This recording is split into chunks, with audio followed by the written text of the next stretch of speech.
Forensic Science Lecture 6-1, Drugs and Dependence. Drugs are defined as a natural or synthetic, which is a man-made substance used to produce both physiological and psychological effects. Through the decades, waves of different drugs have become popular. However, there's approximately 23 million people in the U.S. who have used or do use illicit, which are illegal drugs. This increased caseload has justified the expansion of forensic laboratories throughout the country.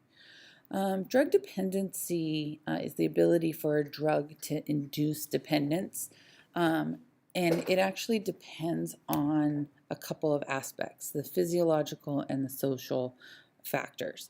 So nature of the drug, how the drug is taken, how much the drug is taken, how often is it used, and then the individual's metabolic rate and how they process different chemicals. The nature and the significance of the drug is considered in two views: the physical dependency and the psychological dependency. So the psychological dependency occurs with repeated use of the drug, and all repeated drug use causes psychological dependency. And so it arises typically from a number of different aspects: personal, social factors, from a desire to create a sense of well-being to an escape from reality. It depends on that individual. The intensity of the psychological dependence is largely dependent on the nature of the drug use. So high dependency would be things like alcohol, amphetamines, barbiturates, cocaine. Low dependencies would be marijuana, codeine, but there is no precise way to predict the impact on the individual. For example, alcohol abusers exhibit a wide range of behavioral patterns, from happy drunks to angry drunks to sad drunks to violent drunks. So there's no precise way to predict that. In the physical dependency, we have certain drugs that can cause a physiological change that encourages the continued use. It causes severe physical illnesses, which are known as withdrawal sickness or abstinence syndrome, when they stop using. And because of this, the desire to avoid the feeling of the withdrawal symptoms causes the addiction. A physical dependency typically develops when the user adheres to a regular schedule of intake of the drug, that the intervals are short enough for the effects to never completely wear off, again, avoiding the withdrawal symptoms.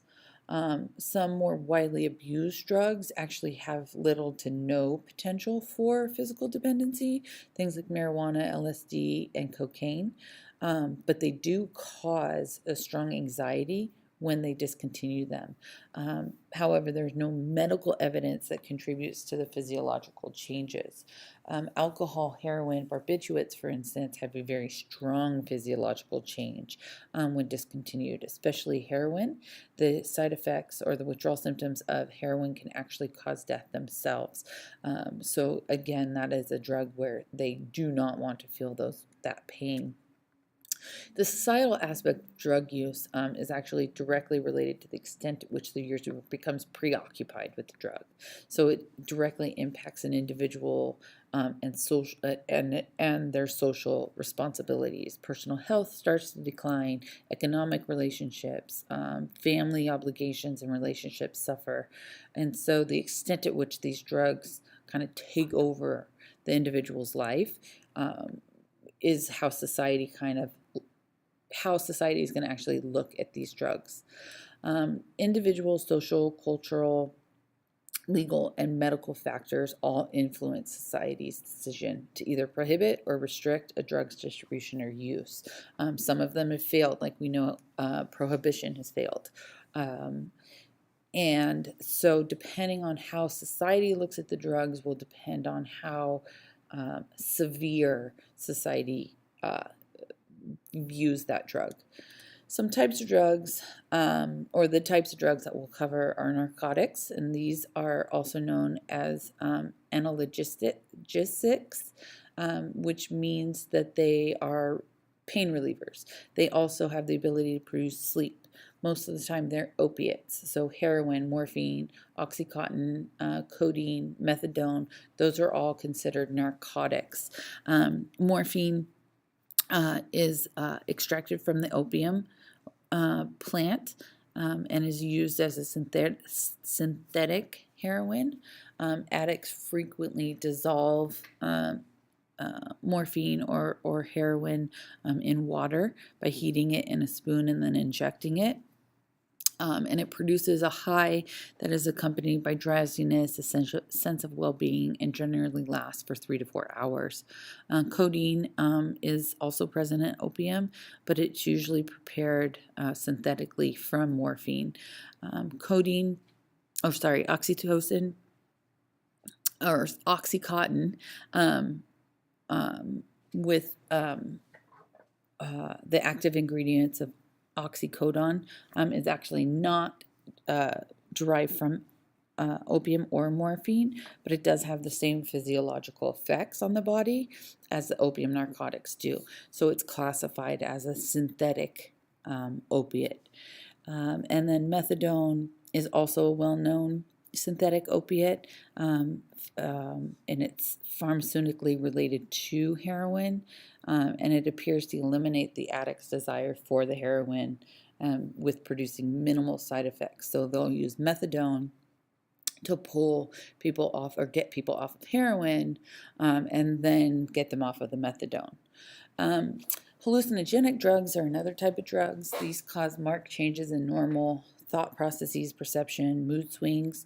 Marijuana is actually the most common of them. They also include mescaline, psilocybin, which is mushrooms, ecstasy or MDMA, LSD, and PCP.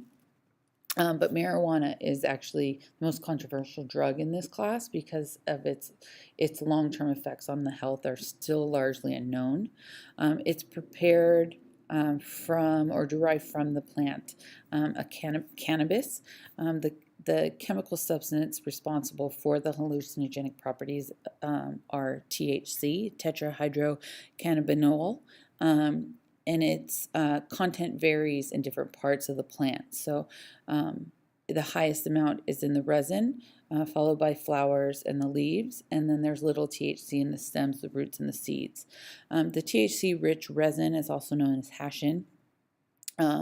Marijuana doesn't have a physical dependency, but the risk of harm in heavy long-term use is there. LSD is synthesized from lysergic acid. It causes hallucinations. They can last for 12 hours and then have flashbacks for that. PCP is synthetic or synthesized in laboratories, and it's often smoked, ingested, or sniffed. It's typically mixed with other drugs such as LSD or amphetamines and sold as a powder known as angel dust in capsules or tablets. PCP users lead to a feeling of strength and invulnerability, which may then turn into depression, tendencies towards violence, and suicide. People on PCP, you hear, because they feel invincible, you hear of them, maybe being confronted by police, becoming very violent. Police may have to open fire because they're dangerous to themselves and others, and they still continue to the officer. So it's a scary situation with people on PCP. Two other types of drugs are depressants and stimulants. Depressants are used to depress or slow down the function of the central nervous system. They tend to cause calm, irritability, and anxiety. They can also induce sleep. But these are things like alcohol, barbiturates, tranquilizers, and then a various number of substances that can actually be sniffed, like airplane glue, model cement, aerosol can, propellant, Freon. But alcohol enters the body's bloodstream and quickly travels to the brain, where it acts to suppress the brain's control of thought processes and muscle coordination. Barbiturates are also known as downers, and are normally taken orally to create a feeling of well-being, relaxation, maybe produce sleep. Tranquilizers, like barbiturate, or unlike, barbiturates, produce a relaxed tranquility without impairment of higher thinking. Or they induce sleep. And then sniffing of any of these volatile substances have an immediate effect, such as exhilaration, but it impairs judgment and may cause liver, heart, and brain damage. Sniffing of these volatile substances can actually cause immediate death or eventual death.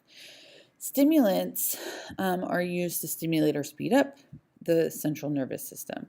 So they're taken to increase alertness or activity, but they always follow a decrease or also cause a decrease in fatigue, a loss of appetite. They include substances like amphetamines, methamphetamines, cocaine. Amphetamines and methamphetamines often are injected intravenously, and they cause an initial rush followed by an intense feeling of pleasure.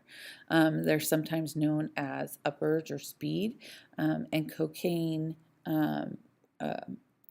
in its purest form is known as crack. But all of these